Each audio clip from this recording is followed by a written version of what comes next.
Hey everyone, it's Jessica Edwards in Wilmington, North Carolina. So I want to hop in on this conversation, this NAR settlement, National Association of Realtors settlement from this past Friday. There's been so much misinformation out there, just so many things that have been stated that have been just completely inaccurate, incorrect. It's been driving me absolutely bananas. So I want to tell you the two things that came out of the settlement, the two big things. One is that when an agent works with a buyer, they must have a buyer agency agreement in writing. It's a must.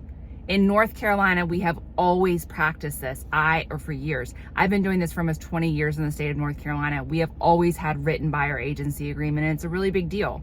So we are one of 18 states that practices written buyer agency agreement. So in a lot of other states, things may be changing, but in North Carolina, we've always done this as long as I've been in real estate. And basically that buyer agency agreement clearly lays out my fiduciary duty to the buyer client. And it also lays out how that agent, how your buyer's agent is compensated, where that compensation is coming from, who's ultimately responsible for it, and how much it is. So it's very, very clear, and it's all disclosed in that buyer agency agreement, again, that we've already been doing in the state of North Carolina. Nothing changes there. The second thing is where and how the buyer agent commission is shared.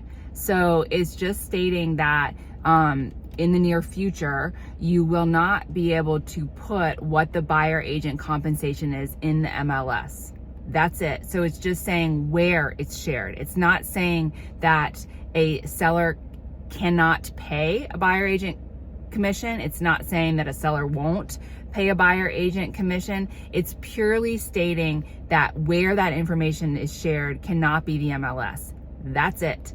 So the 8,000 different things I've heard, especially the biggest thing being that, in our listing agreements clearly lay out what the compensation is, what we're offering the buyer's agent and their company.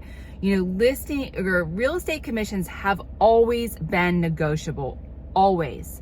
That doesn't mean your agent is going to agree to just take whatever to sell your house or to be your buyer's agent. There have always been flat fee companies out there, discount brokerages out there, always.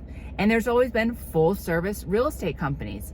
So it's just how this conversation has gone 8,000 different ways sideways is mind-blowing to me. When you look at other industries, and you look at dentists and doctors, you look at a dentist, of course, this guy over here who has the latest state-of-the-art equipment to do an in-office crown or cap, whatever. Of course, that person's gonna probably charge more than this guy over here, the mom and pop that's been doing the same thing, using the same equipment and technology for 20 years. Is that fee gonna be somewhat similar? Maybe, maybe not. So anyways, but those are the two things. Written buyer agency, check done. We've already been doing that. And just where the buyer agent commission is shared, not necessarily how that buyer's agent is compensated. So these are my thoughts. Would love to hear your comments, questions, but that is it. That is all that there is to it. But would love to hear from you. Please comment below or ask any questions you have.